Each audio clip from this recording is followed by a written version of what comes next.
Good morning, viewers. Welcome to today's show. Kama kawaida, Women's View. We have very interesting topic today. Hii wiki imekuwa ya finance bill and Kenyans have rejected it. Karibuni sana. I have a very special guest. They are going to take us through how it has affected us and what they are thinking about the finance bill. And before we continue, I'll kindly allow me to introduce them. Karibuni, Tansia, to my next person. Kanasini youth. Hello, my name is Michael Daniel. I'm a student currently studying Bachelor's of Mass Communication, specifying in journalism and broadcasting. And I am also a leader in my own capacity who believes that it's about time that we held a big discussion on the next future. Karibu sana. I love that. I'm a leader at my own. Karibu sana, madam. Thank you. So my name is Monica Wambui Mohia. I am a financial and insurance advisor, and I'm happy to be here. And we are moving to the next generation. Karibu sana. We need to agree that. Welcome. Hello, beautiful people. It's your person here, Isabel Kariuki. Homa kiasi. Stay tuned. Umesikia the kind of introduction yenye wamechapa. Hey, you are going to learn a lot. Starting with you, I've said you are a student. Una handle mambo ya journalism. Yeah. How do you think hii mambo ya finance bill may affect you as a youth? Personally, this finance bill is very impactful to the youth in the most negative aspect, because when you look at what it is going to affect in the next 3 or so years, majority of the shift already that is being evident, as we see right now in society, is going to the youth. A lot of people who are entering the workforce are the youth. A lot of people who are making the impact and the changes are the youth. This finance bill is painting a picture of restraint on what the youth can actually achieve, on what the youth can actually be able to pull through and pull out. Because if you look at something such as the digital content tax creation, and it's taxing on either marketing, affiliation, or subscription. Literally every avenue that is supposed to bring in revenue for the youth. And someone might argue that you know they have reduced some taxations on M-Pesa and here and there. But if you still look at the bigger picture, the people who are still going to be affected by these 3 years or 5 years later to come, whether this rain is still going to be there, we're still going to see the youth is going to be heavily affected, because we're the ones who are going to have to carry that burden that they're going to live on us. That's why it's very important that we actually go out there. We point out that enough is enough. We need to make a voice, because people don't have a problem with paying taxes. Nobody has a problem with paying taxes. People have a problem with the fact that you are overtaxing us. And the essence of overtaxing is that you are taxing us, but we do not see where these taxes go. So it is now more, you're adding more taxes on what we don't see any benefit about. And that is a problem. So what do we want? Tax us fine, but show us the results. You cannot tax us and then tell us that 400 million is going to be put for confidential expenditure. Where is the transparency in that? Where is the accountability in that? We don't see that. And now we're going to then sweating again to give you guys more of this. Doesn't make sense. Doesn't add up. Coming to you, Monica. Yes. I may ask you the same question. We have seen the most affected people are the women and the youth. Okay. What is your thinking about that? You know, let me start by being objective first. The beauty about it, it's still a conversation. It's not implemented to the end. That's number one. Then number two, we are still having voices out there yelling and screaming and saying we are doing this. Let me say, at least the government is giving an ear. That's the beauty about it. Then when it comes to a woman, when you talk about bread and you talk about a woman, I mean, those are two important things in a woman's life. Sure. Because a woman is the one who knows what you give your children every morning. Sure. And then when something that is relationship to a woman is affected, definitely it will impact the life of a woman. Because a woman is the one who is able to know what your kids will feed today. So yes, it is affecting us. Yes, we have to speak out. Yes, we saw women come out yesterday in big numbers, and that was very positive for me. Yeah. And do you think tuna overdo things kwa sababu it was in discussion? No, we are not overdoing. It is the right of a mwananchi, as a constitution mandates you. You have the right to go out there and say you don't want it. You have the right. We are exercising our constitutional mandate as the people of Kenya. So we are on the right track. Okay. Yeah. So probably what the government would do, they would first allow us first. They first allow us to exercise our rights without harassing us. And let's see how it works. Because I'm sure if you look at what happened yesterday, I'm not sure there were cars that were vandalized. There were no shops that were vandalized. They would have now, that's the same way the Gen Zs came and they do it properly, and the same way the government would have allowed them just to get into the streets and express their disappointments. I think it was as easy as that. Yeah. What now brought the havoc is when now they ran around, the tear gases, it was not important. Yeah. What was important is that they were allowed to exercise their constitutional rights. Coming to you, they have said that Gen Z came out, they decided to demonstrate. Why you? Before we even answer that, the question you asked her on aspect of us overdoing it, I don't think it's us overdoing anything as Kenyans. Let's even start with that. Leave alone as youth, leave alone as women, as Gen Zs. As Kenyans, we have watched this country literally go down in debt. The last year, they proposed a finance bill that was very punitive. We said no. We said no. We refused. They did not listen. And we were very, very calm about it. We did not do this. Now, this year, I believe it is by obligation and by right for us to actually start making this kind of commotion and action so that they can say that we are actually serious about this. Because last time, the excuse was we sat, we were okay, we were lenient. That's all we said. They are down in power.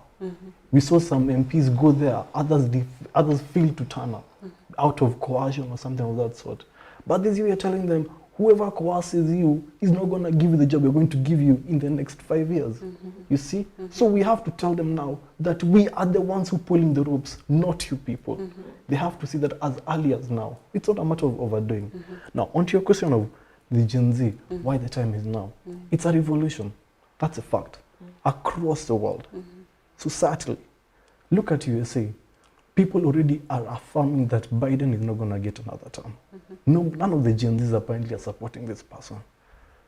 Come back to West Africa. We see the amount of revolutions that take place in West Africa, the amount of demonstrations in Nigeria, the amount of times people normally have to go on strikes and all of that. This is not something that normally happens on a day-to-day basis. If you come back to South Africa, look at the revolutionary paradigm shift of mental thinking. People are appreciating that area. We see so much inclusivity coming in. This is not something that was seen earlier on in the 2000s and the 1980s, because people are saying that this is a new crop of people in society who share one line of thought because they were trained, they were nurtured in a certain environmental factor that makes them be like this. You see? And the Gen Zs of Kenya, they've grown up understanding that we do not understand the kind of fear you people have to these leaders.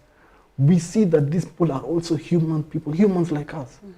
We don't understand why people should fear Ruto like Moi.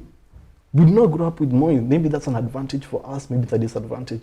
But the bottom line is that it is giving us the capability to address the problem here.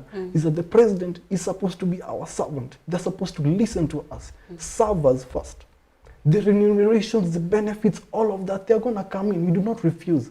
But let it be seen that accountability and transparency go hand in hand to benefit the common mwananchi. You cannot tell us that women are going to be now segregated and suffering more because of this new punitive tax bill on the health medical fund. The SHIF apparently is talking about prenatal and postnatal care after maternity for women. You say that apparently because a woman has exceeded the 48 hours of labor that she has for normal birth delivery, then she has to pay more. How does that add up? How are you helping people? Do women control how they give birth? I'm not a woman, but I understand that these are the strains that they have to go through. Natural things. C-section is now much more expensive for women. Are we looking at women going to be now, the mortality rate of women now going down because They cannot afford C-section. Is that what they're telling us? Pads. Kenya has literally a 65% rate at period poverty. Like, we do not understand period poverty. The government is not addressing it as it ought to. And they still talk about, apparently, taxing the imported pads because they want to boost manufactured goods. There is no room for manufactured goods to be even boosted because we see that the government is using the expenditure wrongly, corruption and all the other bandwidth. My local manufacturers have nothing to bring out. So if women cannot afford the pads in the local sector or they run out, what are we looking at? Them going back to these imported factors, which are already taxed. Demand increases, pricing shoots. Already women can't afford it. If that is introduced, what are we looking at? It's crazy. It's crazy that the logic of this is that simple, but people don't follow it. They don't see that that's where the problem is. The Gen Zs have seen that that is where the problem is, and that's why they are on the streets. They understand that it's not only about people's salary, it goes down to the consumer. The fuel levy is going to affect us as youth. Why do I say that? We are entering the job market. Every single day, I have to try as much as possible to afford fare to go. The fuel levy goes down back to the main consumers. I am going to be part of that main consumer because I have to board this matatu, this ndudi, this boda, this bolt every day. So I am going to be paying extra because apparently you want to introduce a fuel levy on something that apparently you have failed to actually control how it's being spent. It doesn't make sense. It doesn't. So with that in mind, that's why the Gen Zs have chosen now to wake up and see that this is the time to tell you people, it's us. What do you think will happen when the government does not listen to us? It's a scary thing, but it's a reality that we have to also acknowledge can actually take place. One thing I know for sure is that we have begun a revolution. Just as Babu Owino said yesterday on news at JKL, as people have seen it, we have begun a revolution. A revolution doesn't die from the beginning. A revolution has to finish, whether or not you like it. What Gen Zs want to put across is that we are saying, and there's a change, and change is inevitable, just as death is inevitable. Whether or not it will happen tomorrow, or next year, or in the next 5 years. You're watching them. We know that we are the ones coming in, whether they want to or not. They'll have to go. We are the ones who are going to be there. I am a 23-year-old boy right now. I know that in the span of the next 5 years, I'm going to make a change. I know that. And that's just 5 years.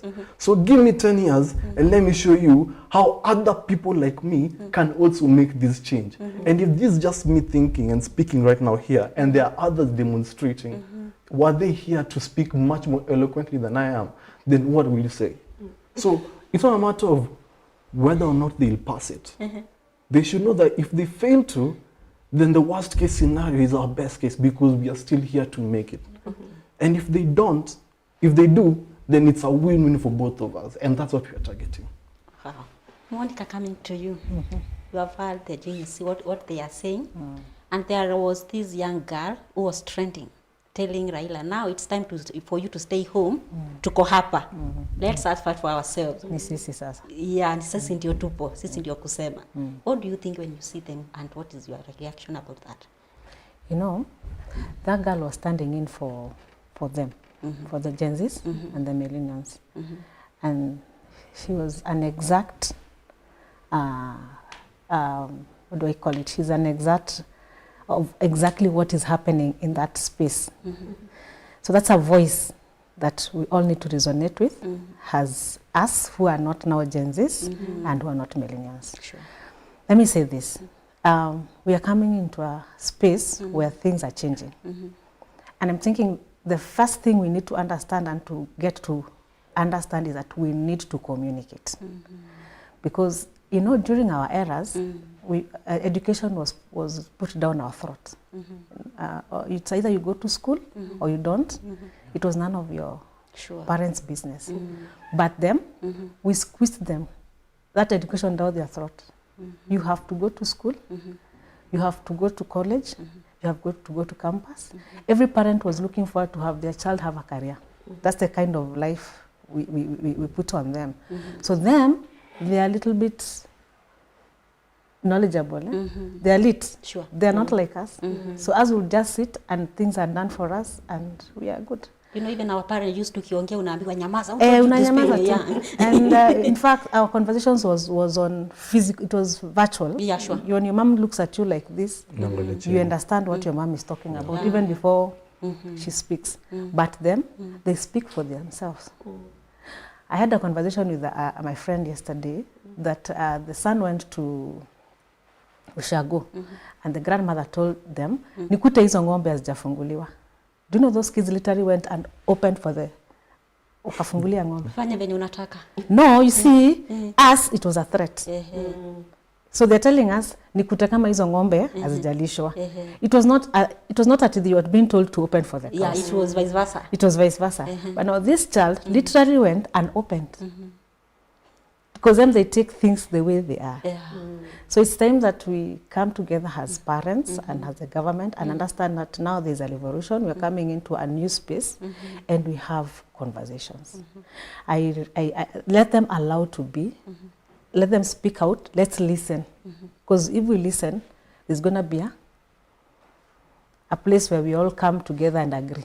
Yeah. But if we tag, it's a tug of war, it's us versus them, it's not going to be interesting. Wow. Yeah. Wow. Viewers, the conversation is getting hotter and hotter. The young people of this country have raised their voice. Let us listen more from after the break. Don't touch that dial.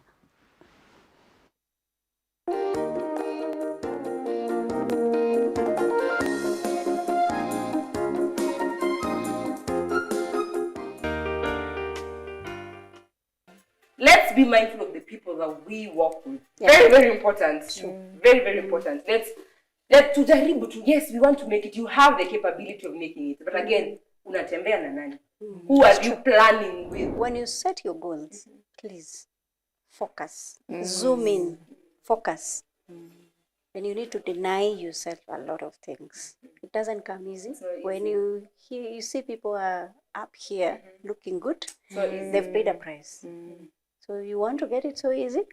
My friend, what comes easy?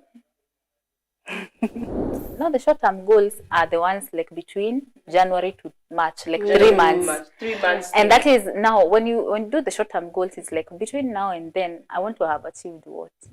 And that is easier to achieve because now you'll be doing it on a daily basis to get to there. And you usually find the short-term goals are actually feeding the mid-term goals, and the mid-term goals are feeding the long-term goals.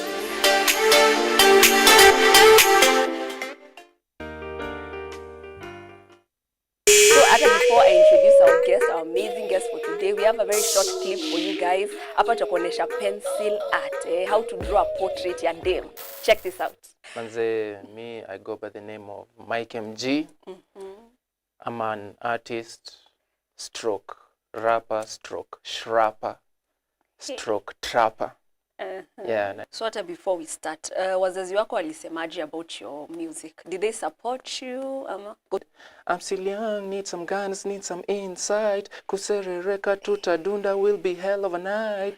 Autopilot zitashika will be on my flight. The sativa devil's ladies made me high like a kite. So do you think msanii pia anafaa ku cloud chase ndio talent yake ionekane, ama inafaa kuwa only talent?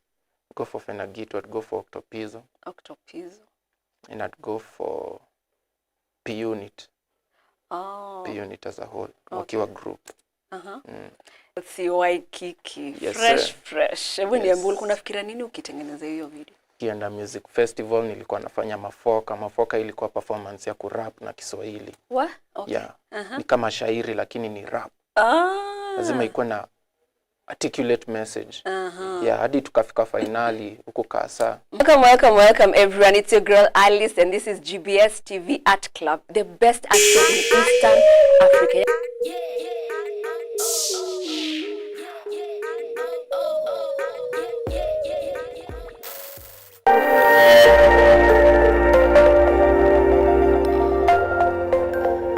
everywhere.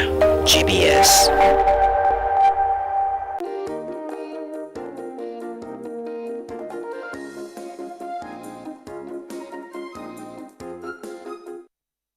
Welcome back, viewers. As I said, this conversation is getting hotter and hotter. The young people have decided to raise up their voices. And before we went for a break, Monica was telling us about something, about the reaction of the DNC. Yes. And yesterday in the parliament, I had, is it Millie Odhiambo. Yes, saying you be a bad girl like Millie. Wasn't that? Did it sound like? For me, it sounded insightful. What is your thought about that? Because I felt that it's like she's inciting people. Yes. Okay. You know, when there's something called mob psychology. And when there's a lot of mob psychology, people tend to air their opinions in either positively and negatively. So I want to believe at that point, she was in that space where that is mob psychology, where all of us are hyped up and all of us are feeling offended. And sometimes when you're in that kind of a space, you tend to talk so much, and you tend to see so much. But I'm trying to believe when she's alone, she also sit back and say, hey, was that me? And all of us are in that space at some point in our lives. So I wouldn't judge her from that point. I would judge her from the point that probably she was in a space where she's feeling agitated. And just like a human being, you'll find yourself talking about anything and saying about anything. But in reality, there's a real point about life. Something has to happen. There's, for every reaction, for every action, there's a reaction. So she was just reacting to something. That's what I would say. We also saw a pregnant girl. She was talking about pads. And also, there is this Karen Nyamo. He said she's not affected by, like for her, she used tampons. So it's not affecting her in any way. How do you think? How do you think, what is her motive? You know, Joy, in life, unavuta kamba pande yako. So her, probably there's a way she's trying to hide herself that doesn't look like she's a bad girl. But now Millie is, no, I am. So everyone is reacting in their own way. And on that, okay, and I just feel like most of the women elect representatives in our parliament are ill-fitted for that role. So many. And we would just mention a few like the ones you people are talking about. But we not even go to the extent of looking at someone like Senator Gloria Oroba, what she did yesterday. We're not going to talk about people like Representative Esther Passaris, who has been quiet this whole time. And at some point, even last year, I was advocating for the bill on relating to the population or something of that sort. These are people who are supposed to be representing your needs. And it gets sad when it feels like it is now the concern of the male gender to advocate and stand for women's rights when there are actual people who are paid by taxpayers' money and government and are elected to do this kind of work. So we might say, okay, fine, the bill is yet not passed. Let's try, maintain aura and keep calm, and all. We have a conversation about it. But how can we have a conversation when we see these MPs tell us that straight to our faces, you people did not elect me. I got into parliament by this certain party ticket. Fine, your party was very popular in our area. That's why you elected that party. But the fact is still, you were put in that place by connection by us, nothing else. And they still have the audacity to tell us that. And tell us, because you didn't do that, I am going to pass this bill based on what the president says so and my party demands. Does your party live where we come from? Does that party come from Kibera right now, where right now, as I'm speaking, there's a section of Kibera that hasn't had electricity lights for the last 3 months. 3 months. They haven't had electricity. And the MPs and the people who are coming from those areas are quiet about it. Nobody's addressing that conversation. And that is why they want to add more tax on the fuel. Fuel levy is being increased. Fuel is what is used to transport food and everything, right, in the country. And all these other materials. If fuel is increased, these ones will definitely increase by a certain extent. That shilling that is increased affects this person who needs that money for that pad. It affects them. And we are not talking about that. We're not addressing that radically as we should. And that is a problem. People are bamboozled by the energy of the Gen Z because the Gen Z have decided to be radical about what they stand for. And maybe that is a problem on their side, but that is affecting some sort of change which is being evident, unlike what people have been doing, sitting down and being quiet. And we hope that people can see that. You know, our country, as a culture, we are ever in campaign mode. Yesterday, there is a conversation I was following, and I heard some of the MPs are saying, the president called the meeting State House because it was intention. You see, is it the high time to see the weakness of other person, or we sit together, we discuss the way forward, instead of saying it's like a competition, we won, we have demonstrated, you know, it's like push and pull. Is it the right time? Do you feel it's the right time to start saying, because it is affecting, this finance bill is affecting all of us. Doesn't matter whether you are in opposition or you are in the government. Including them, those who are passing it. It's also affecting them. Yeah. So, is it the right time to start blaming and saying, because they are speaking so loud kwa street, yet wao ndio wako kwa bunge, they should help us. They are not raising their voices in the parliament, but when they come outside, that's the time they are saying the government was in intention, Zakayo Shuka, such words. Do you feel they are helping us, the leaders? That's why it's about time we call for accountability. We have members of parliament, people like Jaguar, people like Karen Nyamu. They're coming out here voicing and saying, oh, I side with you people. People like Sakaja coming out and telling us, I'm siding with you people, nyinyi ni watu wangu, showing us they're doing all of this. And then in the end, they go up in there and they keep quiet about it. But if we tell them that we've seen you, we are mentioning your names, we know where you guys come from, we know that your children normally hang out with us and we party with them once in a while, we know your people, we know where your businesses are, we are going to stop supporting you if you do not listen to us. If we tell them that and show them that we can hold you accountable, even in our capacity as citizens, then they'll do something. Because that's what we told people like Salasia, people like people who went to vouch for Skinambadi. We told them that we see what you guys are doing and we are rallying behind you if you do what is right by us. And that's what they are doing. If we start effecting that change and put on more pressure, because this is just the beginning, we tell them that you cannot come and tell us here that you're standing with us. You come and tell us, you see Kina Esther Pesaris after the femicide marches, and they tell us that I am now siding with women and all of that. We want you to be there at the beginning. Where were you? Aren't you a Kenyan like us? Doesn't your geopolitical track show that you are within Kenyan country?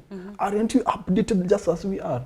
You should see what is happening. In fact, because you're a public leader, you should be the first to know so that you can effect the change that is needed there.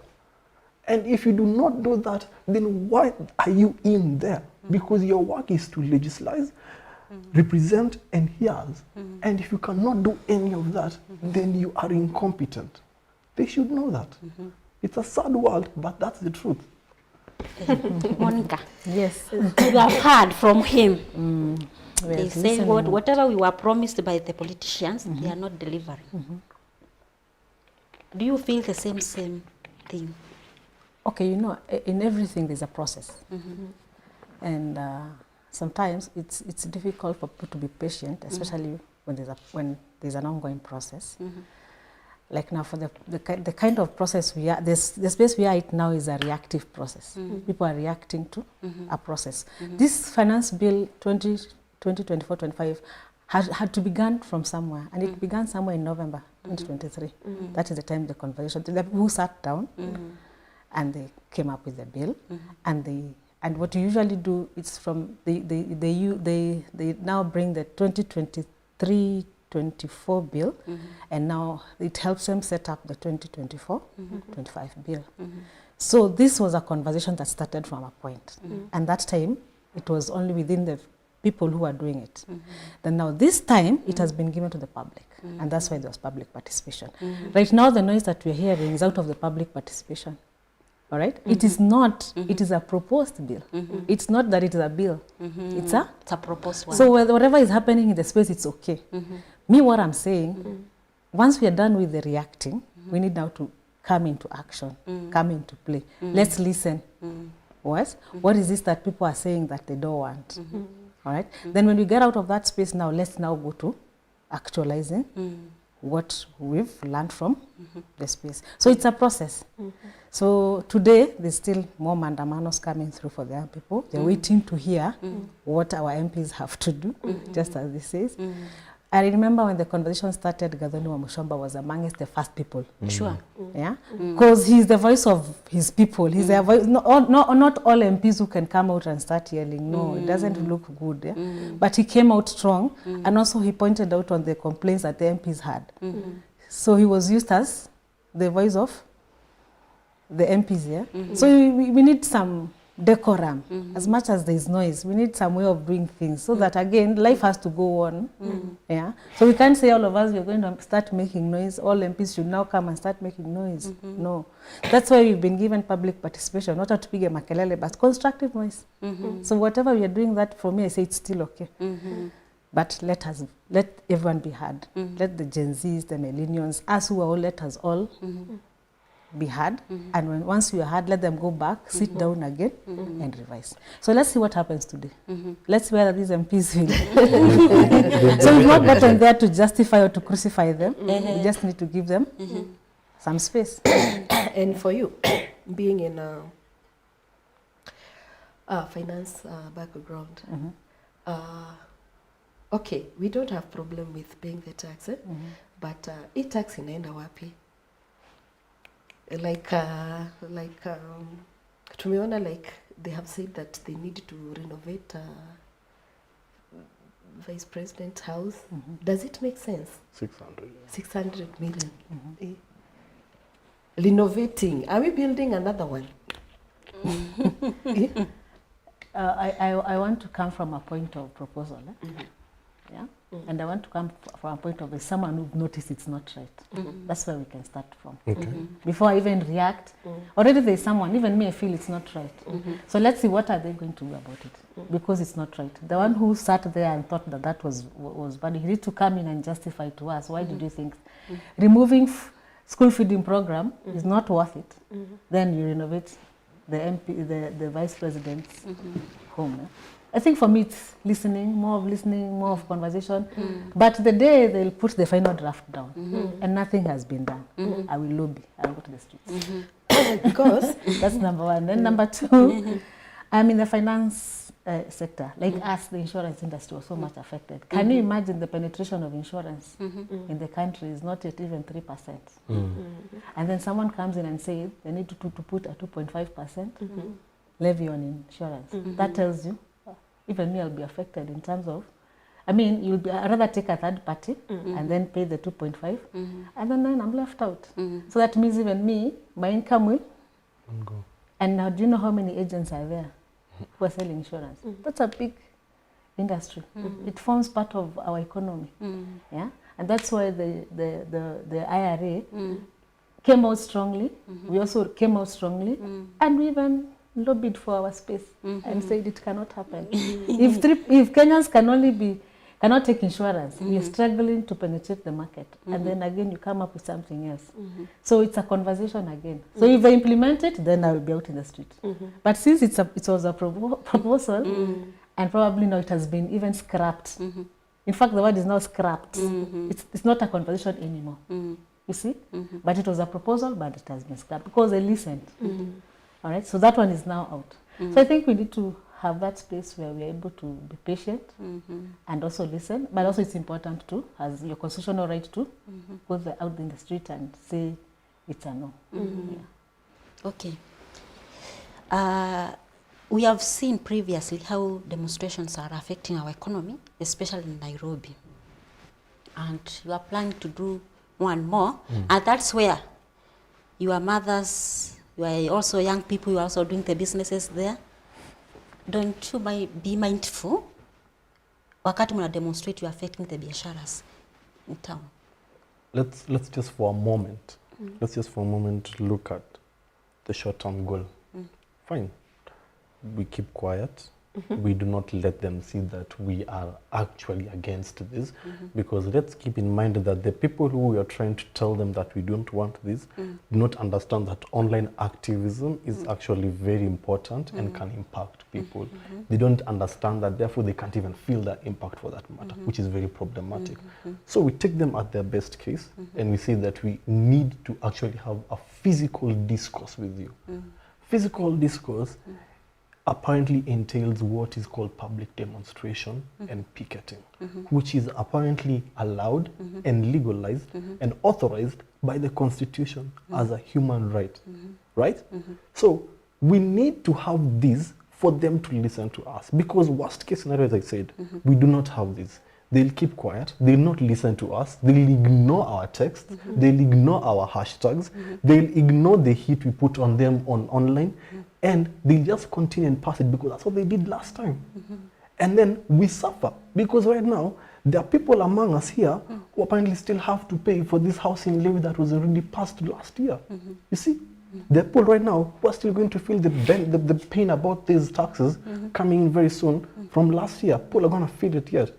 Now, if we allow them to add more taxes over what they did last year, of which, mark you, those taxes have failed to raise the actual needed revenue that was targeted for that year. It has failed. Let's keep that in mind.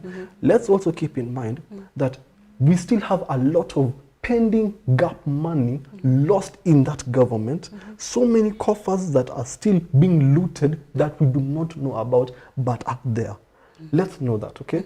So we keep quiet about that happening and then still want them to continue using the money that you had earned and use it to steal more or use it to exploit it in the negative way. We keep quiet about that.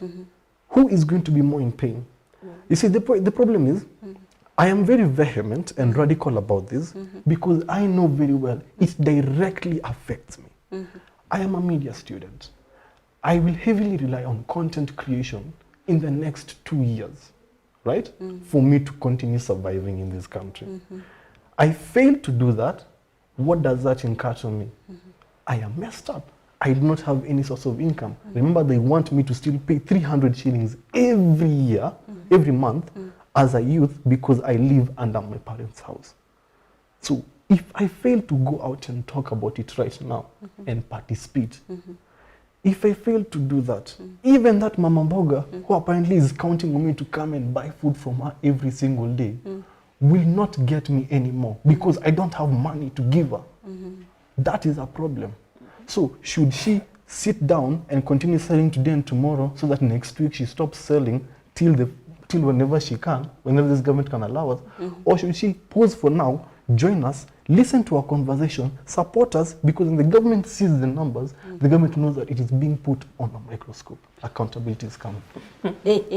Wow. It's very logical. That's it. The young people wameamua hakuna kuchoka. We are going for a short break. We'll be right back.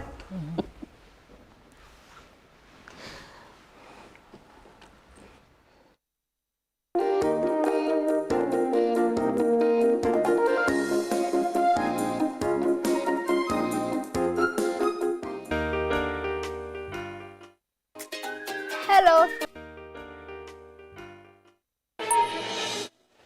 How can I start the missionary school? And God was giving me the heart to start the missionary school. In 1972, my most beautiful daughter was born, I didn't raise my daughter, but God raised my daughter, so she was raised so wonderfully to work for the gospel. And so 1976, the missionary school was born. And I feel so moved as the church is moving for the gospel. The pastor lives for this.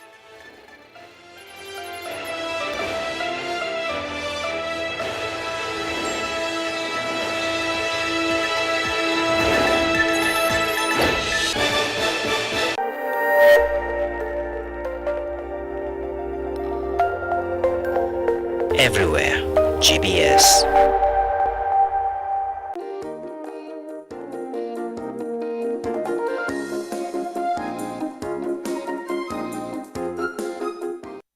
Welcome back, and remember today's topic was about finance bill rejection 2024. And before we went for a break, he was talking about as a content creator. There is something you were saying about the writing and taxation of 300 every month because you are staying in your mother's house. Mm-hmm. What makes you feel that I'm not supposed to pay that much? And also we know the government gets money through our tax. True. Yeah. What makes you feel that this one is just too much? The idea is this. Already, as Kenya, as youth, it is a fact. We heavily face unemployment. That is very true. It's a sad reality, but it is very true. Many youth rely on content creation to actually push themselves, continue looking for what they studied for. Majority of us didn't study for content creation. People went to school to study for medicine, law. You said that we are very, very elite. The idea is that we grew up in an environment where we all got education. Okay, not all. Majority of us, the collective meaning, got education. Education has been 100% basic thing. transition. Exactly. Yeah. Therefore, the whole group that came out are people who understand the basic form of intelligence. Because that's what education does to you, right? You understand how to communicate, you understand all of that. Everybody has that. Everybody has a degree. People can do as much as I am doing right now as a journalist. People who haven't done journalism can do that because of the new media and all. The market is already competitive and oversaturated, if that's even a word, as it is. So you cannot tell me that the little meager I am trying to get to survive for myself, I'm surviving. The foundation of my survival is hinged on that parent who still raised me. Until I get some form of sustainability, I am barely surviving on my own cash. You see? Sure.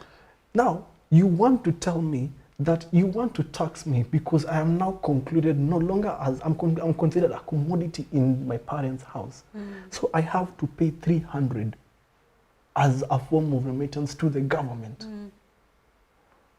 Make me understand, where will I get 300 while I still have to look for more subscribers to listen to apparently the same content that someone else is doing as I am. And I still want this money to meagerly push me. Okay?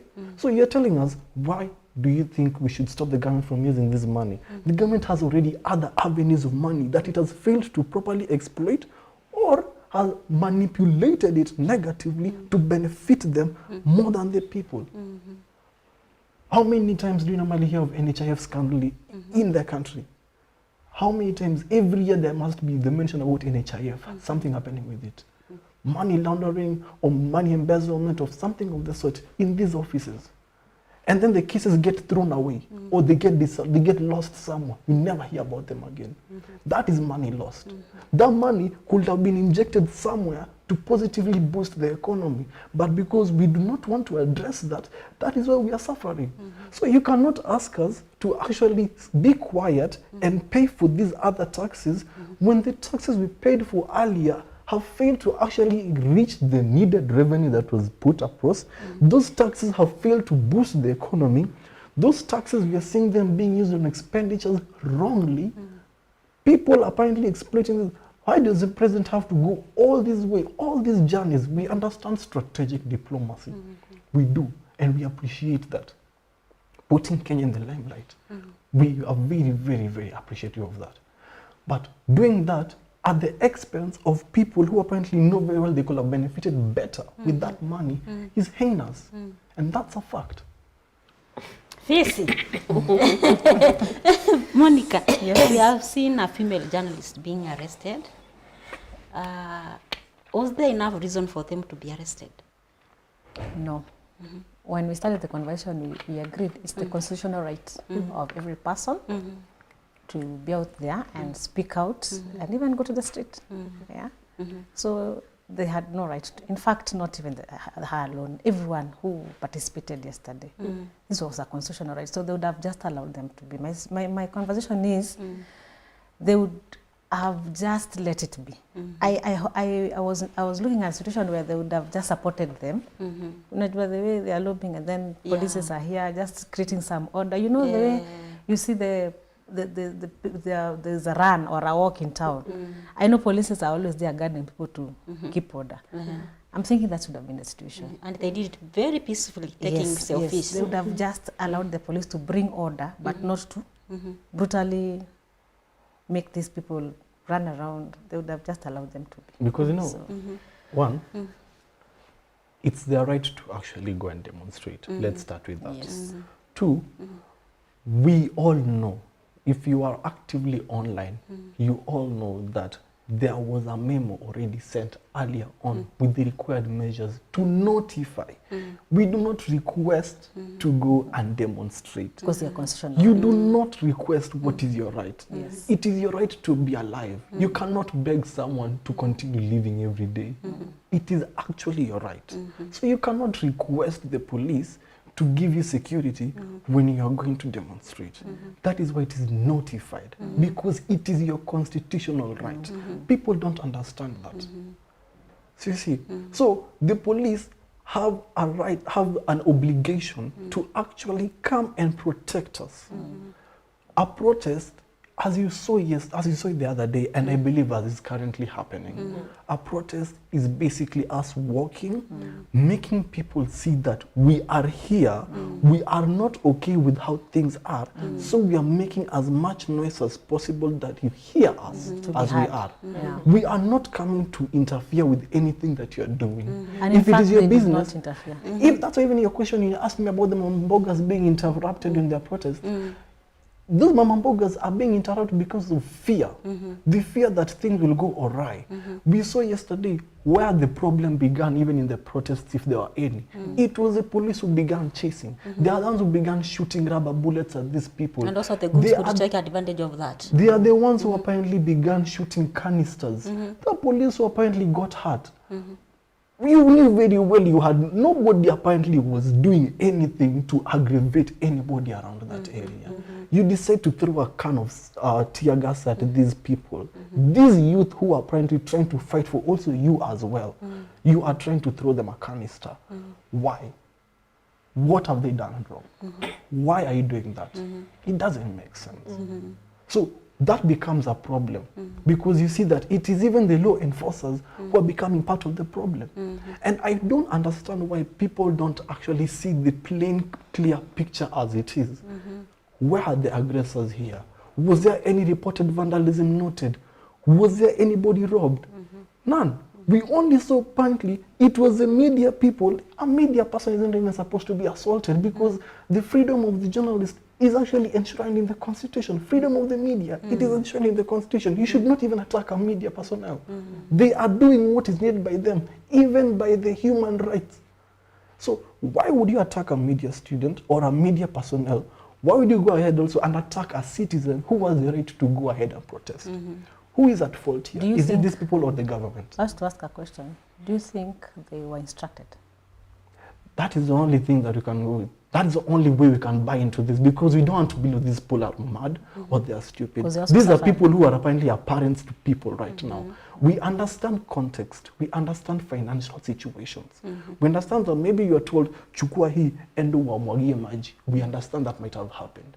But still, you understand, if you understand that level of understanding of getting that kind of bribe getting into place because of your own personal needs. Don't you think long-term needs are better than those personal needs you're going to get at that moment? Let us just be practical. Don't you think that money is going to stop at some point compared to the money that you actually deserve to come into you by the resources and benefits that the economy will give you in the long-term future if you apparently support these protests, or if you stand with us and tell them to reject that finance bill. Let's just be practical. I am vehement, again, as I said, and I am radical about this because I can clearly see the practicability about it. I am not a financial analyst. I am not a medic. I am not a law student. But I see how practical it is based on the sheer understanding of my knowledge from the Constitution and from what these people are providing to us and from what history has given us as a country. We Probably I can had ask him a question. Fred Mutua. He said that the police who was injured, it was your fault. Again, he said that the blood was on our hands. All pun intended. All pun intended. But let's be serious. He threw the canister at us. Nobody went and aggrieved a police officer. Every person who was taken in or arrested, we saw that they were being put into Land Rovers and lorries without actually resisting arrest. Even the memos for protest, people were telling them, do not resist arrest. You may verbally speak, but do not physically resist arrest.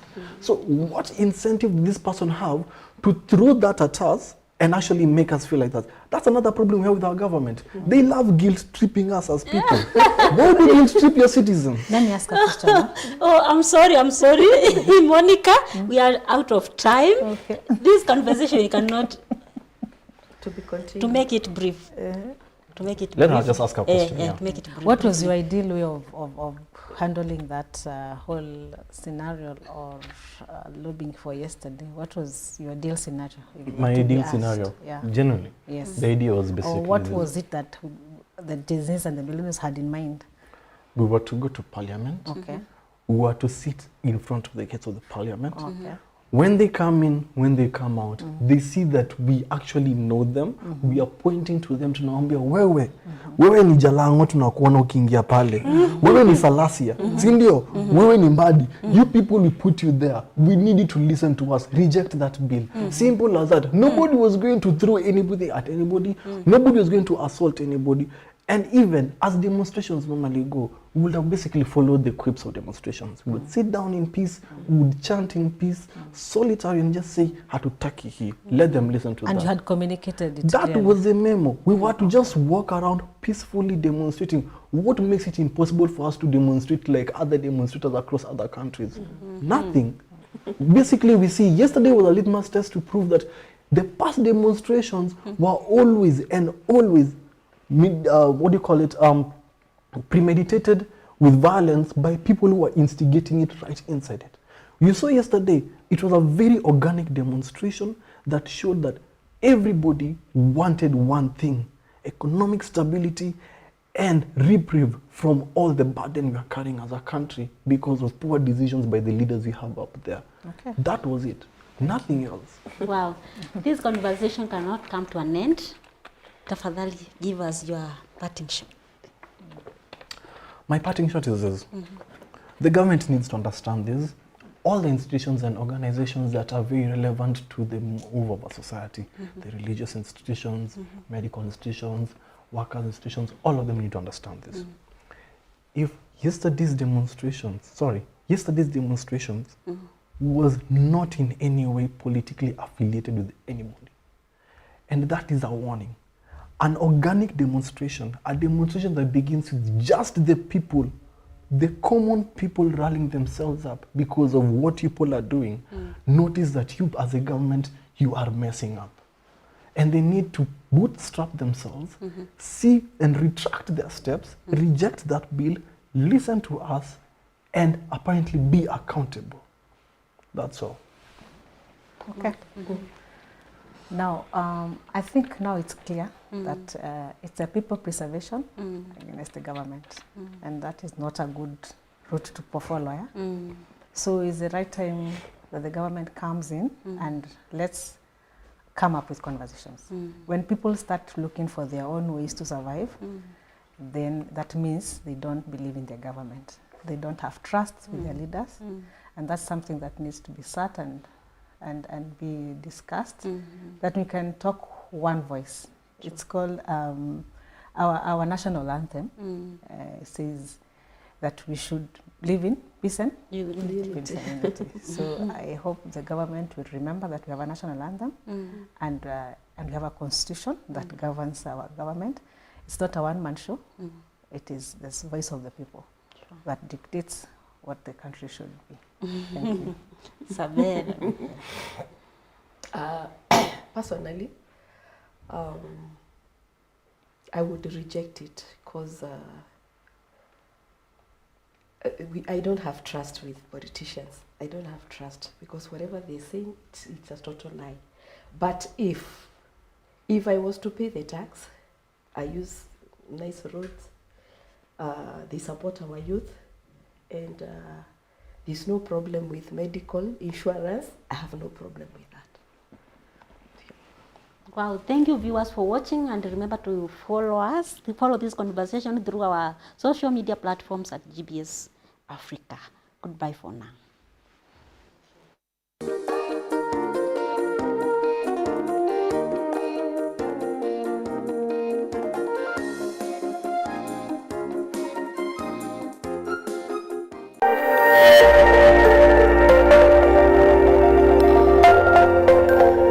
Everywhere. GBS.